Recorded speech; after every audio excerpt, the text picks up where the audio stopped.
StreamYard. Today we're talking about the Honda-Nissan merger potentially, Equinox being too quiet, and FTC cranking down on entertainment junk fees. It'll be interesting to see how this applies to automotive, but we have Michael Cirillo, we have a purple fireplace, we have our Christmas trees, we have Year End Extravaganza tomorrow. Things are good. Things are looking up. We got so many things. We have, and Michael Cirillo has the Optimus Prime voice. That is the season we are in, where his voice takes just a half an octave down now for the seasonal. I don't know. Is it allergies? It's allergies, but they go to my chest, and then I say, "Before time began." That's unbelievable. There was the cube. Yeah, I don't know why. It just does it. It has a mind of its own. So if you guys want voiceover work, now's the time of the year to get them done. It's extra expensive between December and March, right? There's discounted rates starting in April. You know, there's a surge on voiceovers right now. You should literally train an AI on your voice right now. From 11 Labs, you should do that. What I like is when I say "Scusi," it goes a little bit lower. Gosh, it goes so low. Scusi. That's unbelievable. It's Optimus Cirillo. Here we go. Well, listen, we only have 7 days until Christmas. I don't know if everyone's noticed, but we're there. Calm before the storm. We have a couple things going on this week that we hope you pay attention to. Number one, we have a webinar today.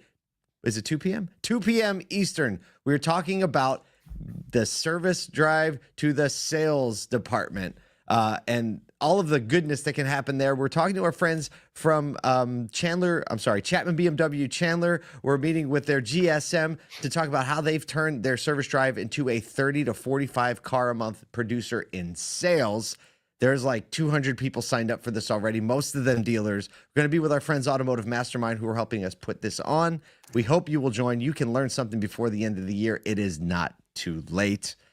We also have our 4th annual year-end extravaganza coming up on Thursday. Just take out your calendar now.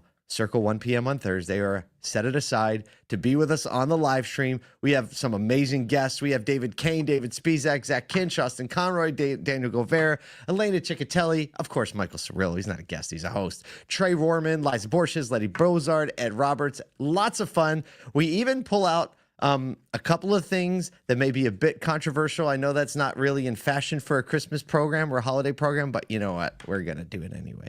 So the best way to watch that with us is to go to LinkedIn, go to our LinkedIn page. You can just search ASOTU, ASOTU. You should follow us if you don't, and then click on events. You can sign up for the live stream. Be there in the comments. It's always a good time, and we hope you can join us. Wow, I'm out of breath already.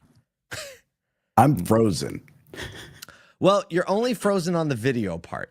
You're not. I'm frozen. I'm staring at you. Oh, I'm enamored by all of these announcements. Yeah, you're looking at them. You're trying to keep up reading them. You're frozen on screen.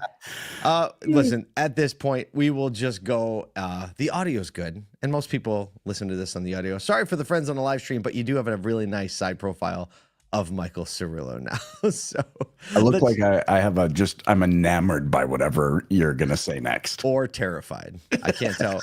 I can't tell what it is. All right, let's get into it. Nissan, big news yesterday. Nissan facing a crossroads as merger talks with Honda seem to be intensifying, spurred by Foxconn's interest in a controlling stake in the competitive pressures reshaping Japan's auto industry. An announcement by Honda and Nissan could come as soon as December 23rd. It's Monday, with plans to sign a memorandum of understanding to discuss shared equity stakes in a new holding company.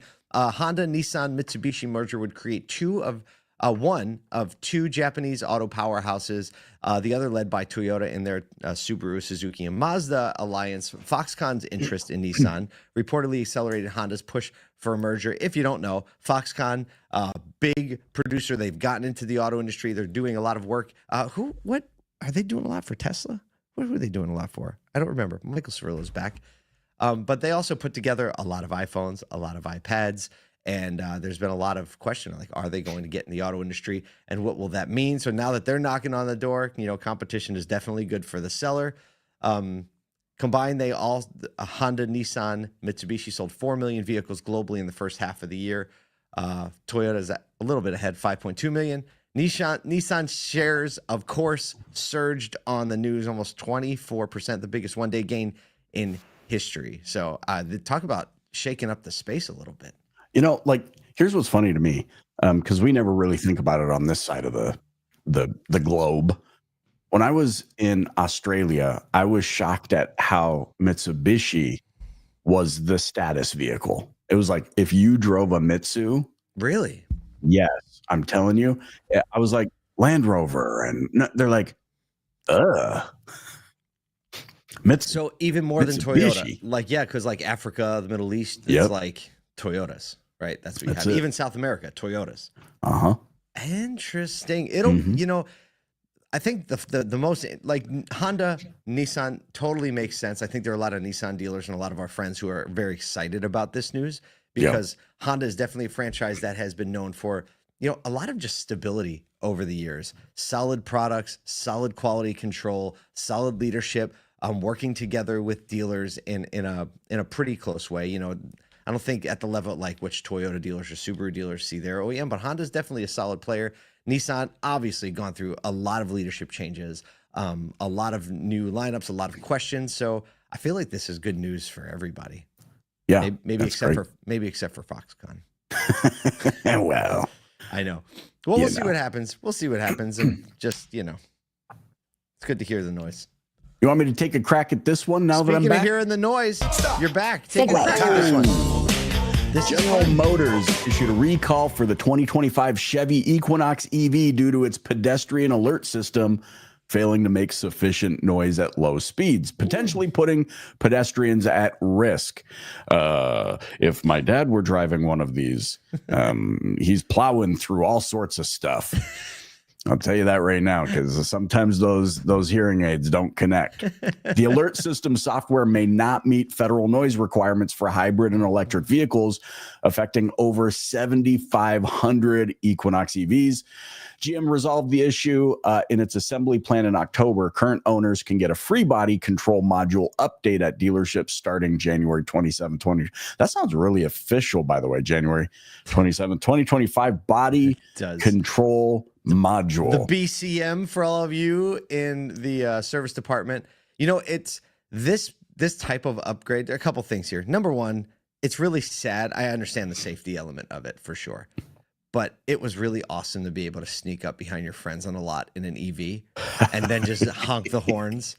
Like it's one of the most fun. You feel like you're like a sleuth where they're standing there and you're just creeping on them in an EV, and then it's like, Bert! So that's what they should actually replace it with, in my opinion. But this is also one of those things where the vehicles that don't have the capability for over-the-air updates are at a disadvantage, because this still generates, like, the consumers have to be inconvenienced with coming into the dealership and getting this updated. The bright side of that is, though, for dealerships have always used recalls, even simple recalls as a reprogram, as an opportunity for a touch point with the consumer. And I would encourage dealers that as these are coming in, like, it's kind of a fleeting thing where you have the opportunity to have a customer come in on an electronic recall. Try to make it a good experience for them. Obviously, you're going to use the opportunity to look at the rest of the car and see if there are things you can upsell. But when they come in, this is your chance to give them a reason to come back to your store the next time they need to buy or service. So I think it's an opportunity for every dealer, even though it's an inconvenience for consumers. Yeah, I mean, look, I did an interview yesterday with a guy, and his bold statement was, everyone will drive an EV. Whoa. He's like, everyone will drive an EV. I don't know who it was, but he's like, the time's coming. And I think it's interesting. I mean, he's from Europe. And I mean, when you look at over 30, you've got now 30 Chinese EV makers already in their market. Yeah.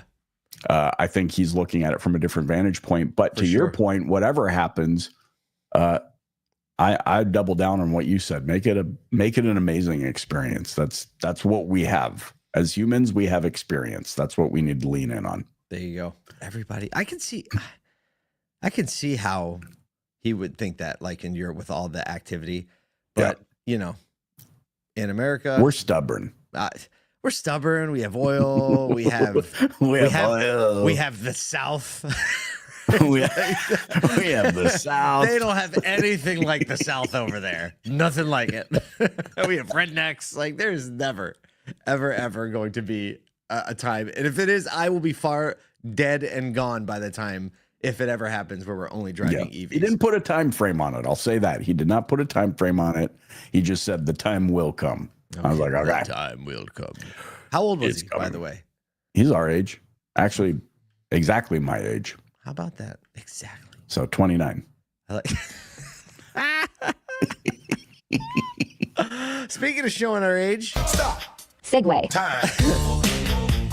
All right. Michael Cirillo and I remember a time when the only way you could buy secondhand concert tickets was by going to the corner of the venue and hoping that they were real tickets when you bought them in cash to that weird looking dude standing on the corner whispering to people as they went by. But today, yesterday, the FTC passed a rule requiring ticket sellers, hotels, and rental sites to disclose prices up front. Sound familiar? All right. Addressing, quote, junk fees that increase consumer costs. So these companies must now include service fees, resort fees, and any other charges in advertised prices, eliminating last-minute add-ons. It could save Americans, they're saying, up to 53 million hours annually, uncovering hidden fees. It was passed by 4-1. The rule may face challenges under the incoming administration. However, FTC Chair Linda Khan said, quote, I encourage state federal policymakers to build on the success with legislation that bans unfair and deceptive junk fees across the economy. So definitely we've been fighting that in automotive. Definitely there's going to be more implications. And here's an example of it just making its way into more broad scale consumer transparency. Look, and I mean, if you are curious who's spending these 53 million hours, go hang out on X for 25 minutes. You'll see at least half of them in one feed. You know, this is the thing though. Like, in everyone who's bought tickets online, especially through like Ticketmaster, it's like, oh, good, the ticket's $60. Like, how is this ticket $89 all of a sudden? Right. Service fees, event venue fees, this and that. And also, you think if anyone's ever booked a hotel room that is like a hotel resort, you're like, oh, good, it's $239 a night with an $89 a night resort fee, right? It's also, read the fine print. How did we all of a sudden end up at a Four Fooders concert? You're like, dang it, who's Dan Gruel? And why does he have a beer belly and a mullet?